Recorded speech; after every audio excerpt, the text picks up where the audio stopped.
जय हिंद बालको, कैसे हैं आप लोग। कैसा गया जेईई एडवांस का पेपर। संडे को पेपर था, थांसू पेपर आया। सुना फिजिक्स और मैथ बड़ी टफ आई, लेकिन केमिस्ट्री, जैसा कि मैंने एज यूजुअल बोला था कि अगर आपकी केमिस्ट्री तैयार है तो बढ़िया रैंक आएगी, क्योंकि स्कोरिंग सब्जेक्ट है, बेहद स्कोरिंग सब्जेक्ट है। लेकिन केमिस्ट्री भी एडवांस की ईजी नहीं है। 2 पार्ट में आया पेपर, 3-3 सेक्शन में था हर एक पेपर में, और हर सेक्शन में 6-6 क्वेश्चन, टोटल 36 क्वेश्चन थे। तो हम लोग क्या करते हैं कि अब एक एक क्वेश्चन की एनालिसिस करते हैं। आज के लेक्चर में पहले पेपर का हम पहला सेक्शन देखेंगे। सिंगल ऑब्जेक्टिव टाइप था। पर क्वेश्चन सही होने पर 3 नंबर था, गलत होने पर -1 था, ना अटैम्प्ट करने पर 0 नंबर था। तो चलिए हम लोग स्टार्ट करते हैं आज का लेक्चर। ये पहला क्वेश्चन है जो आपकी स्क्रीन पर है, आप देख सकते हैं। सबसे पहला क्वेश्चन, ये मैक्सवेल डिस्ट्रीब्यूशन ग्राफ से मिलता जुलता। कई लोगों ने इसको मैक्सवेल डिस्ट्रीब्यूशन ग्राफ के हिसाब से सॉल्व करा दिया। बहुत बड़ा ब्लेंडर कराया है इस क्वेश्चन ने। लगभग 80 से 85% बच्चों ने इस क्वेश्चन को गलत किया है। ठीक है, ये जो दिया गया क्वेश्चन है, इसको बड़े ध्यान से आप अगर पढ़ेंगे तो इसमें लिखा हुआ, if the distribution of molecular speeds of a gas is as per the figure shown below. यहाँ कहीं मैक्सवेल डिस्ट्रीब्यूशन ग्राफ का जिक्र नहीं किया है, यहाँ इस फिगर का जिक्र किया है। Then the ratio of most probable comma the average and the root mean square speed respectively is. ठीक है, तो अब अगर ये मैक्सवेल डिस्ट्रीब्यूशन ग्राफ नहीं है और यहाँ इन तीनों स्पीड का रेशियो डिमांड किया है, तो आपको इन तीनों स्पीड का जो रेशियो रखना है वो किस आधार पे रखना है, वो इस ग्राफ के अकॉर्डिंग देखा जाएगा। ठीक है, इस ग्राफ के अकॉर्डिंग आपको इस क्वेश्चन को बनाना है। तो अब अगर हम देखें यहाँ पर, तो इतना तो तय है कि ग्राफ का जो पीक होता है वो मोस्ट प्रोबेबल वेलोसिटी का होता है। ये मोस्ट प्रोबेबल वेलोसिटी यहाँ पर है। चूँकि ये ग्राफ सिमेट्रिकल है, तो अगर आप एवरेज निकालें किसी एक वैल्यू के लिए, सपोज करिए मैंने यहाँ पर निकाला, तो मुझे ये 2 वैल्यूज़ देखने के लिए मिल रही है, एक ये और एक ये।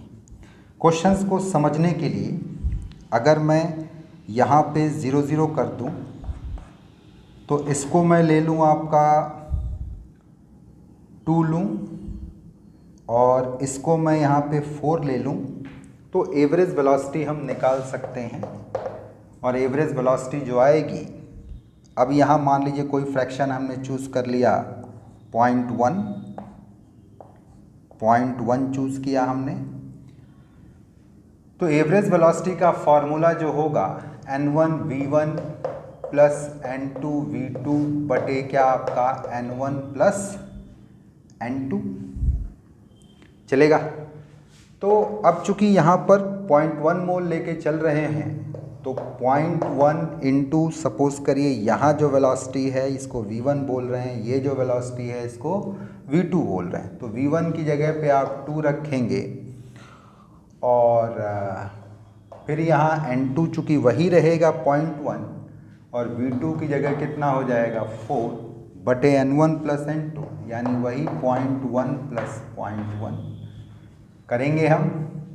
तो ये डाटा आ गया 0.2 प्लस 0.4 बटे 0.2, यानी कि 0.6 बटे 0.2 कैंसिल कर देंगे तो कितना आ गया 3। चूँकि ये ग्राफ सिमेट्रिकल है, तो सिमेट्रिकल ग्राफ है तो ये वैल्यू 3 ही आएगी। तो आपकी जो एवरेज वैल्यू है वो भी 3 आई, और मोस्ट प्रोबेबल वेलोसिटी वाली वैल्यू भी 3 आई। इसका मतलब कि मोस्ट प्रोबेबल और एवरेज का रेशियो 1:1 होगा, 1:1 होगा। तो ऐसा हमको ग्राफ ए में दिख रहा है और ग्राफ बी में दिख रहा है। बाकी न तो ये सी में दिख रहा है और ना ये डी में दिख रहा है। चल जाएगा। तो अब रूट मीन स्क्वायर की बात कर ली जाए, वीआरएमएस की बात कर ली जाए, तो अगर आप वीआरएमएस निकालेंगे, रूट मीन स्क्वायर वेलोसिटी आप निकालेंगे, तो वीआरएमएस जो जनरल फॉर्मूले से आएगा, रूट ओवर n1 V1 का स्क्वायर प्लस N2 V2 का स्क्वायर बटे N1 प्लस N2, यही ना करेंगे। और इसी डाटा को अगर हम चेक करके देख लें तो रूट ओवर 0.1 इंटू 2 का स्क्वायर प्लस 0.1 इंटू 4 का स्क्वायर बटे 0.1 प्लस 0.1। तो इसको अगर सॉल्व किया जाए तो 2 का स्क्वायर 4 इंटू 0.1 0.4 हो जाएगा, और 4 का स्क्वायर इंटू 0.1 1.6 हो जाएगा बटे 0.2। तो ये डाटा अगर सॉल्व किया जाए तो 2 बटे 0.2 आएगा। तो अगर डेसिमल आप हटा दो तो रूट ओवर 10 और 10 का रूट लोगे तो निश्चित तौर पर 1 से ज़्यादा आएगा। एक ने कहा सर एग्जैक्टली ये डाटा आना चाहिए, तो मैंने कहा भैया एग्जैक्टली डाटा के लिए एग्जैक्ट फिगर भी तो होना चाहिए। मैंने एक ये हाइपोथेटिकल फिगर के साथ इस क्वेश्चन को किया और सिर्फ ये प्रूफ करने की कोशिश की है कि आरएमएस की वैल्यू 1 से ज़्यादा आएगी आपकी, और ये वैल्यू इस जो हम 3 लेकर के आए हैं उस 3 से ज़्यादा आ रही है। VRMS जो है वो 3 से आपका ज़्यादा आ रहा है, यानी 3.33 के लपेट में करीब करीब। तो जब रेशियो बनाएंगे हम 3 और 3.3 का तो ये 1:1 पॉइंट समथिंग कुछ निकल जाएगा, यानी इस फिगर को लेकर के। तो इस सवाल का जो सही जवाब आना चाहिए इस डाटा के हिसाब से most probable is to average is to VRMS। तो ये 3 लाए हैं, ये 3 लाए हैं और ये 3.33 लाए हैं, 3 कॉमन हो जाएगा तो 1:1.1 समथिंग कुछ करके जाएगा, लेकिन 1 से ज़्यादा आएगा। So which option is correct for that question? B option. कई लोगों ने कहा कि सर हमने तो रट रखा है कि V most probable, V average और RMS का ये रेशियो होता है। तो बेटा वो रेशियो तब होता है जब ग्राफ सिमेट्रिकल नहीं होता, मैक्सवेल डिस्ट्रीब्यूशन ग्राफ होता है, ये उसके ऊपर आपका आएगा। और चूंकि ये जो क्वेश्चन फ्रेम किया गया है ये क्वेश्चन इस ग्राफ के ऊपर बेस्ड है, इसलिए सही आंसर कौन सा होगा? बी होगा। चलेगा? चलिए बढ़ते हैं अगले क्वेश्चन की तरफ, सेकंड क्वेश्चन की तरफ। सेकंड क्वेश्चन पर आते हैं। सेकंड क्वेश्चन बहुत ही इजी क्वेश्चन है, और थोड़ा बहुत बच्चों ने अगर एनसीईआरटी पढ़ा हुआ है तो ये क्वेश्चन चुटकी में बजा सकते हैं। सिंगल ऑब्जेक्टिव क्वेश्चन है और एक लाइन लिखा हुआ क्वेश्चन में आप देखें कि which of the following liberate oxygen upon hydrolysis. तो जिन बच्चों ने भी एल्कली मेटल वाला चैप्टर एस ब्लॉक में पढ़ा हुआ है उसमें ऑक्साइड और hydro oxides of alkali metal जो टॉपिक है उसका ये सीधे सीधे रिएक्शन दिया गया है। आप देखिए, अगर मैं पोटेशियम सुपर ऑक्साइड को वाटर के साथ डिप करूं, सोडियम परऑक्साइड को वाटर के साथ डिप करूं, या लिथियम परऑक्साइड को, हाँ यहाँ कन्फ्यूज़न ज़रूर हो सकता है कि सर लिथियम तो ऑक्साइड बनाता था। मैंने कहा चलो 1-2% ही परऑक्साइड सही। तो सुपर ऑक्साइड की जब हाइड्रोलिसिस कराई जाएगी तो पोटेशियम हाइड्रोक्साइड, H2O2 और कौन सी गैस निकलेगी? ऑक्सीजन। जबकि सोडियम या लिथियम परऑक्साइड अगर हाइड्रोलाइज कराए जाते हैं तो ये सोडियम हाइड्रोक्साइड और H2O2 देगा, या लिथियम हाइड्रोक्साइड और H2O2 देगा। इनके केस में ऑक्सीजन नहीं निकलेगी, इसके केस में डायरेक्ट ऑक्सीजन निकलती है। हाँ, जहाँ तक रही बात Pv3O4 की, तो Pv3O4 मिक्स्ड ऑक्साइड है जो कि PvO और PvO2 से मिलकर के बना है। इसमें लेड +2 में होता है और PvO2 में लेड +4 में होता है। ये हाइड्रोलाइज नहीं होता, नतीजा ये एज ए PPT जो है प्रेसिपिटेट कर जाएगा। लेकिन हाँ, लेड ऑक्साइड जो है ये वाटर में हाइड्रोलाइज होकर के करस्पॉन्डिंग लेड हाइड्रोक्साइड बनाएगा।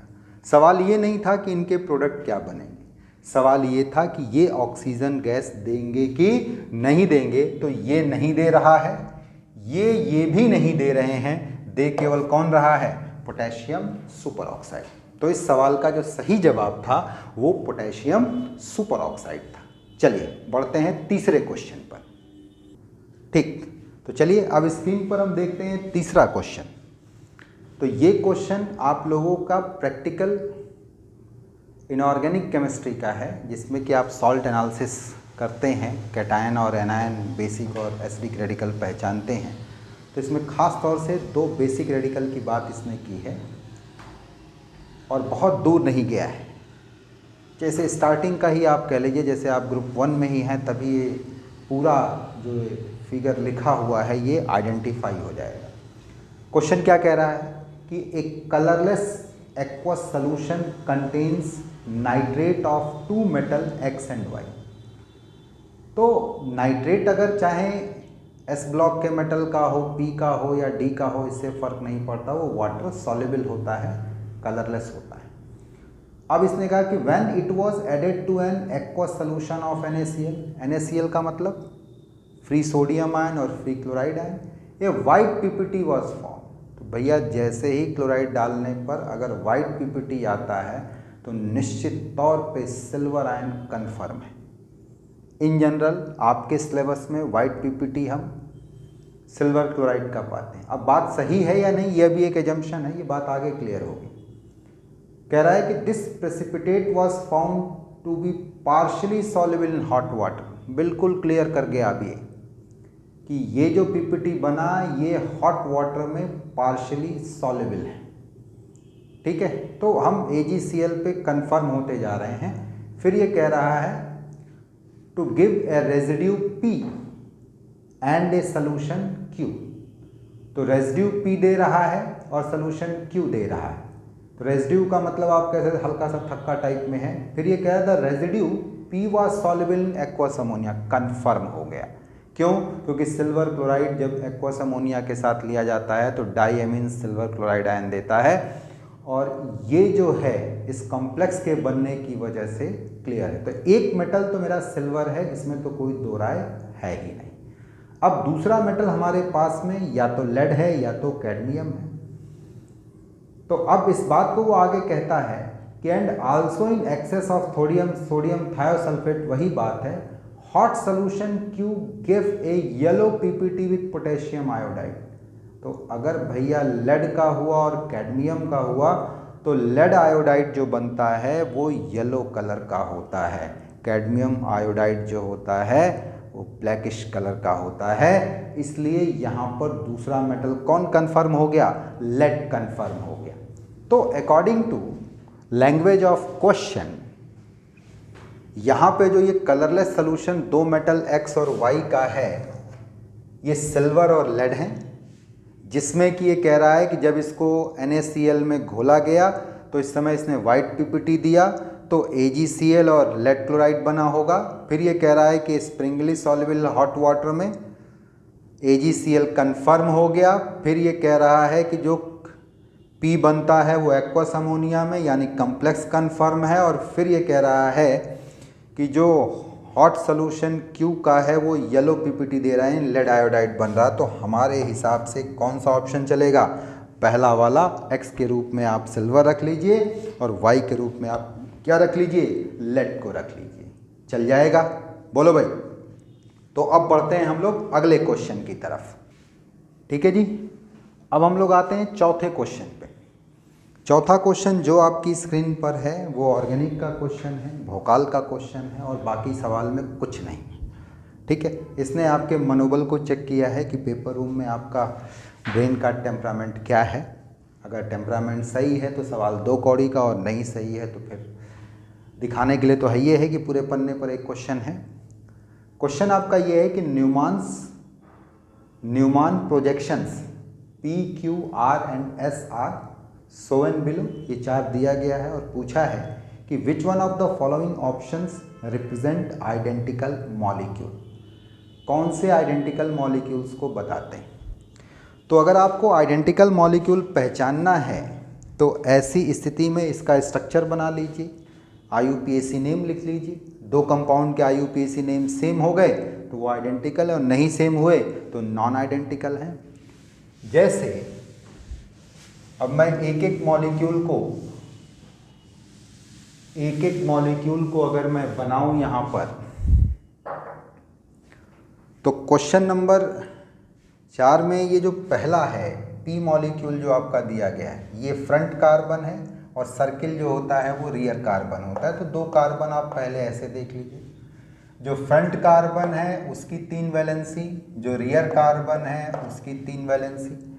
फ्रंट कार्बन की 3 वैलेंसी में 2 वैलेंसी पर मेथिल ग्रुप लगा हुआ है और 1 वैलेंसी पर एथिल ग्रुप लगा हुआ है ऐसे। जबकि रियर कार्बन में अगर आप ध्यान से देखें तो 2 वैलेंसी पर मेथिल और 1 पर OH। ये इससे कोई फर्क नहीं पड़ता कि आप कहाँ पर इसको लगा रहे हैं। तो ये आपका न्यूमान्स प्रोजेक्शन था, ये आपका मॉलिक्यूल था, और इसके बीच में रोटेशन है। इसी तरीके से हम Q पर आए। Q पर अगर हम लोग आ रहे हैं तो फिर ये फ्रंट कार्बन और सर्किल वाला रियर कार्बन। तो फ्रंट कार्बन और रियर कार्बन हमने दिखा दिया और इनकी 3 वैलेंसी को दिखा दिया। तो फ्रंट कार्बन में 1 वैलेंसी पर हाइड्रोजन है, 1 वैलेंसी पर एथिल है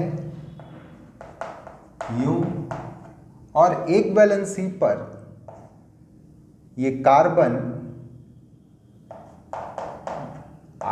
जिसमें कि 2 वैलेंसी पर मेथिल और 1 वैलेंसी पर क्या है आपका OH।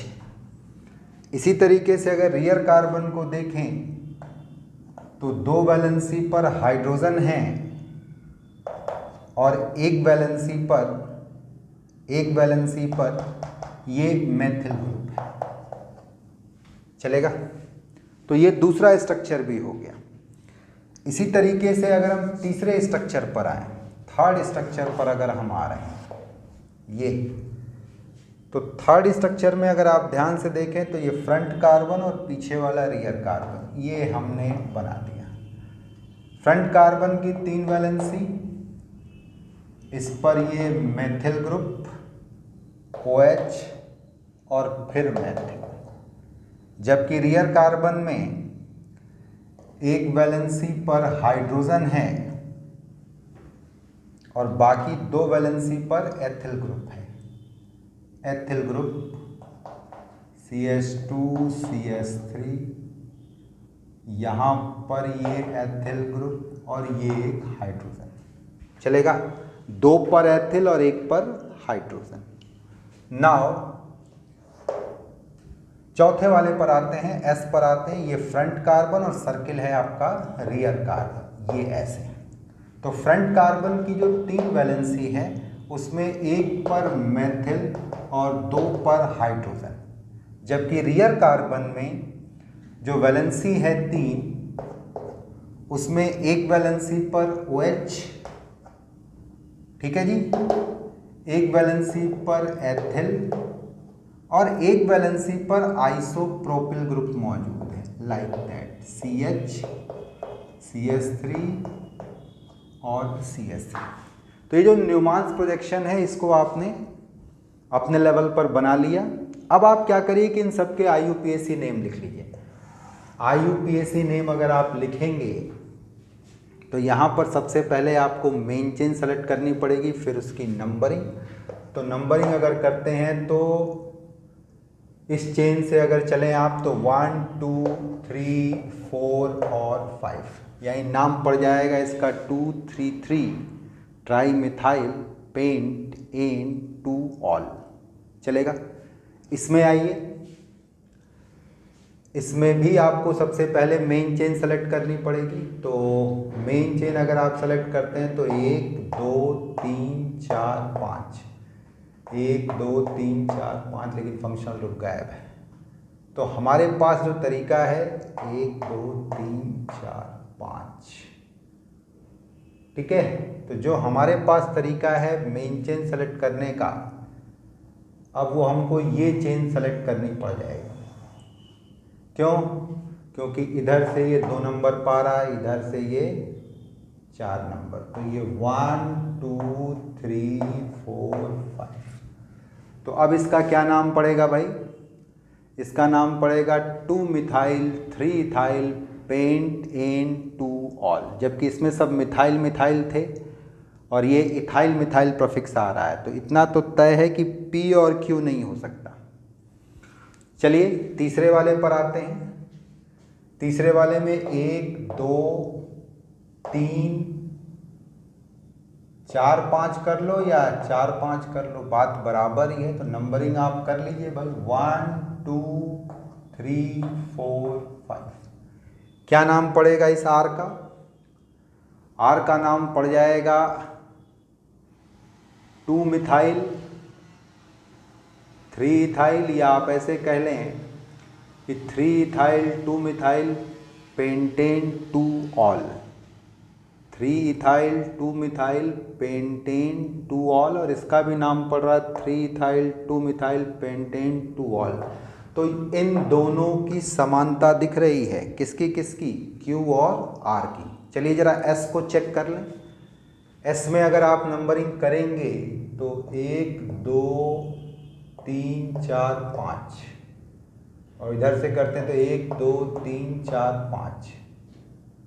हाँ, इधर से 3 नंबर पर OH भी है, 3 नंबर पर ये है, लेकिन नंबरिंग हम इधर से कर लेंगे 2 3 4 5, यानी कि 2-मिथाइल 3-इथाइल पेंटेन-3-ऑल। तो पेंटेन-3-ऑल तो कहीं भी नहीं है भाई, तो S का तो चांस ही खत्म हो गया। तो अब अगर कहा जाए P और Q, तो P और Q नहीं मैच कर रहे हैं। क्यों नहीं मैच कर रहे हैं? क्योंकि प्रीफिक्स में यहाँ मेथिल मेथिल है और यहाँ एथिल मेथिल है, तो इसका चांस खत्म हो गया। फिर बोला Q और S, Q और S, तो ये भी नहीं, इसमें 2-ऑल है और इसमें क्या है आपका 3-ऑल है। तो Q और R हम बोलेंगे ठीक है, Q और R तो मैच कर रहा है। फिर कह रहा है कि R और S, इसकी बात कर रही है तो कतई नहीं मैच करेगा, ये 2-ऑल पर है, ये 3-ऑल पर है। इसलिए सही ऑप्शन इस सवाल के लिए कौन सा होगा?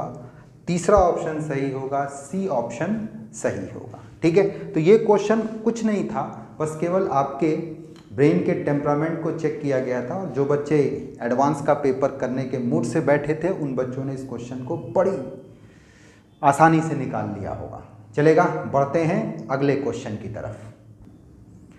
तो अब नेक्स्ट क्वेश्चन आपकी स्क्रीन पर है, ये ऑर्गेनिक का IUPAC का क्वेश्चन है, और ये क्वेश्चन मुझे लगता है एडवांस की तैयारी करने वाले किसी बच्चे ने गलत नहीं किया होगा, और आपको भी गलत नहीं करना चाहिए।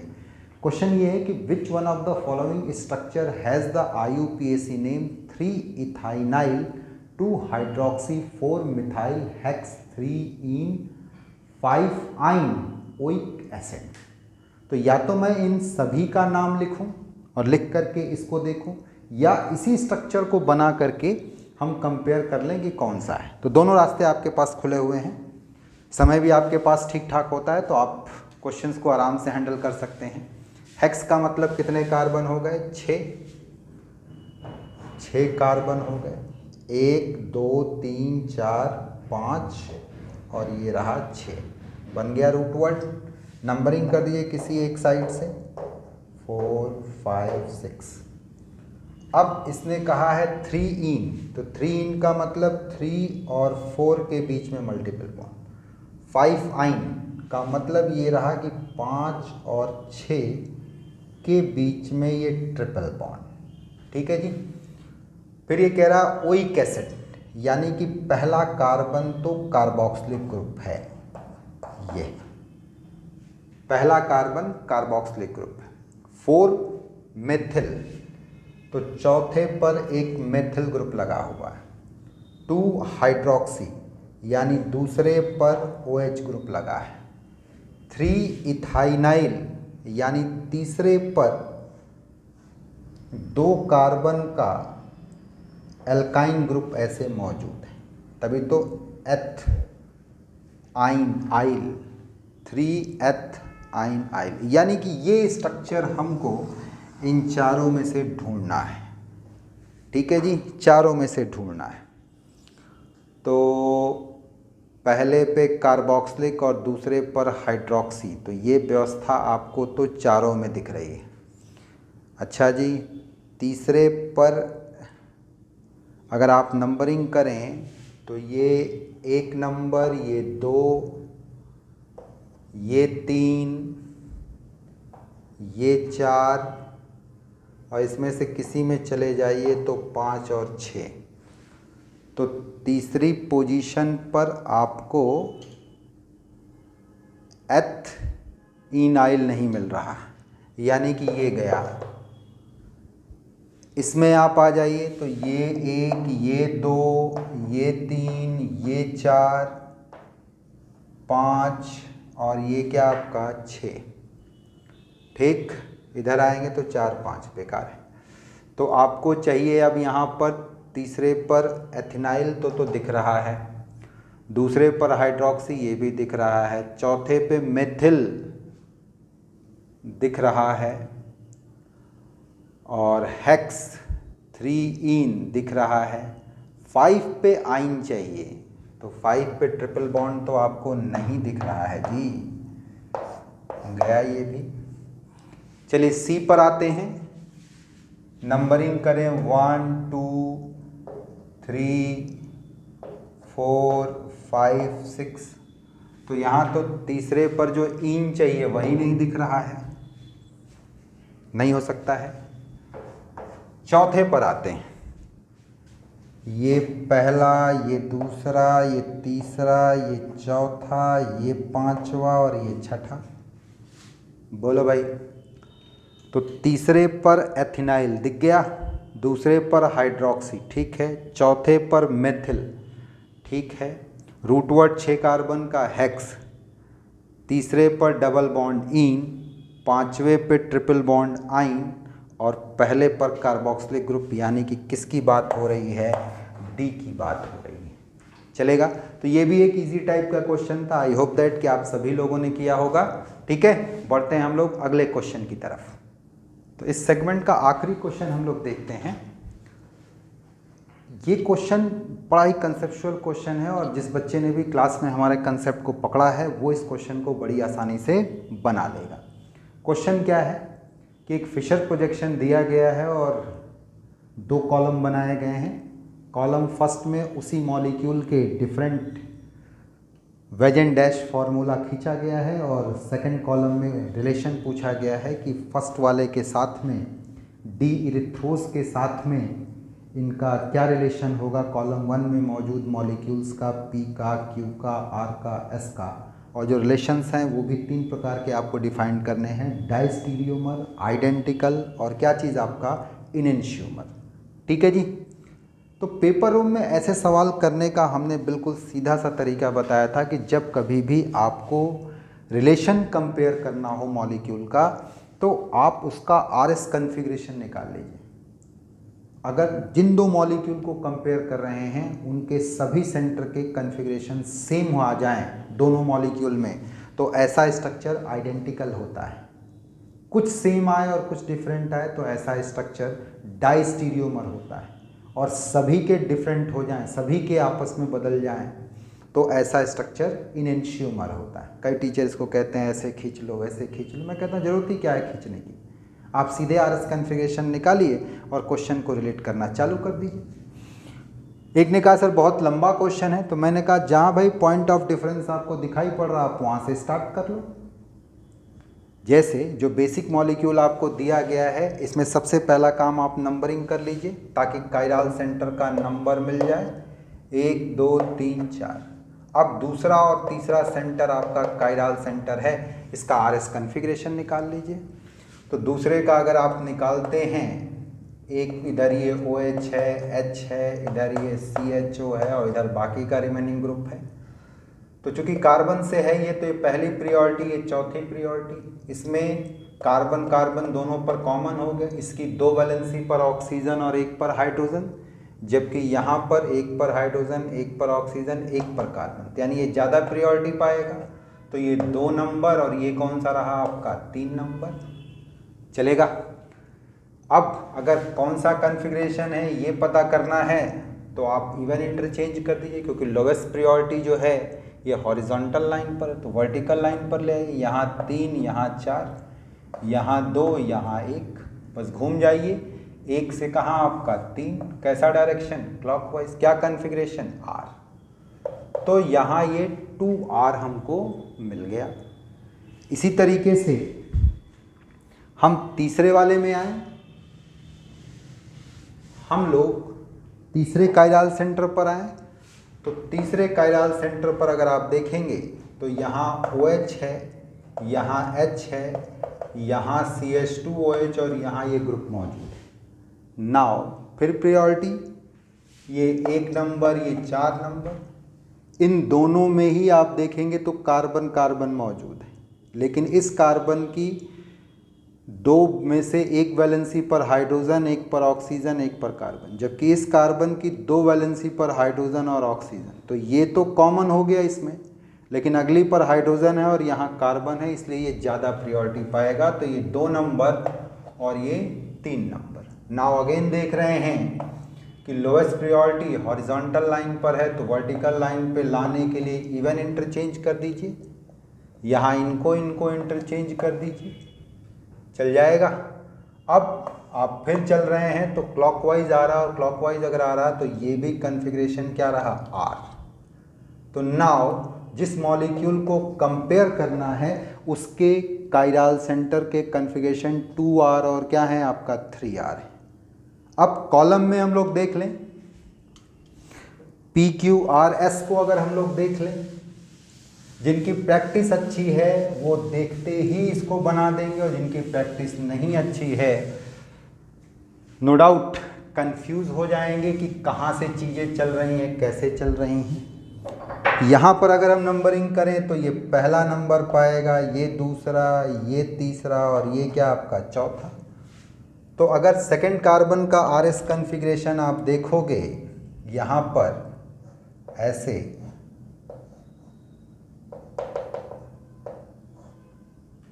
तो यहाँ पर ये H, CHO, OH और रिमेनिंग ग्रुप।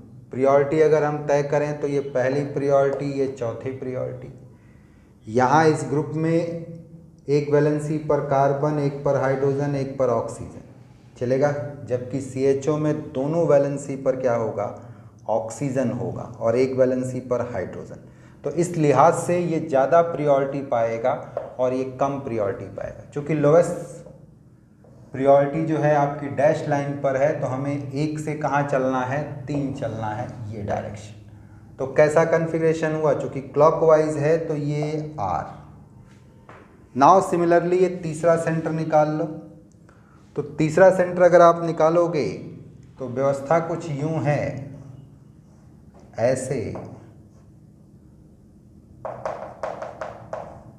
ये OH, OH, H और अब ये ग्रुप।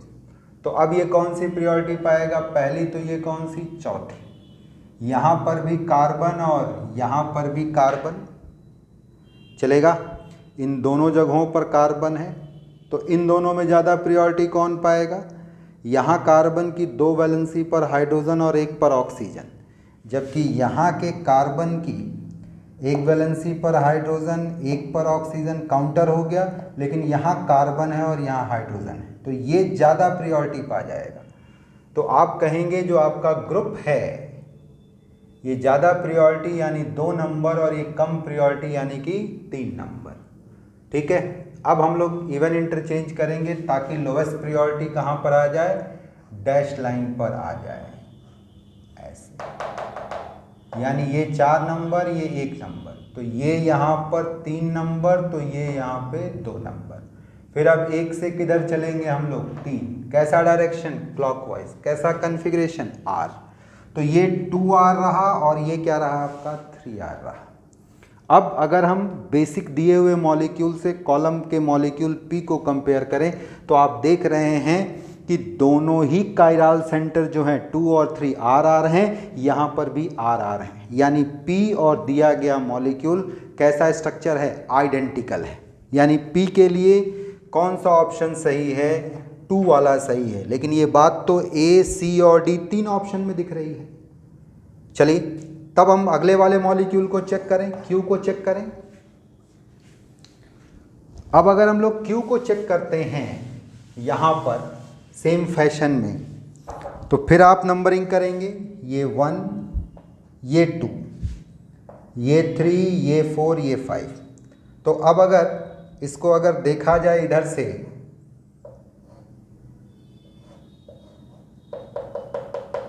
और प्रायोरिटी दी जाए, तो OH और H, ये OH कौन सी प्रायोरिटी पर आएगा? पहला। और H कौन से पे आएगा? चौथा।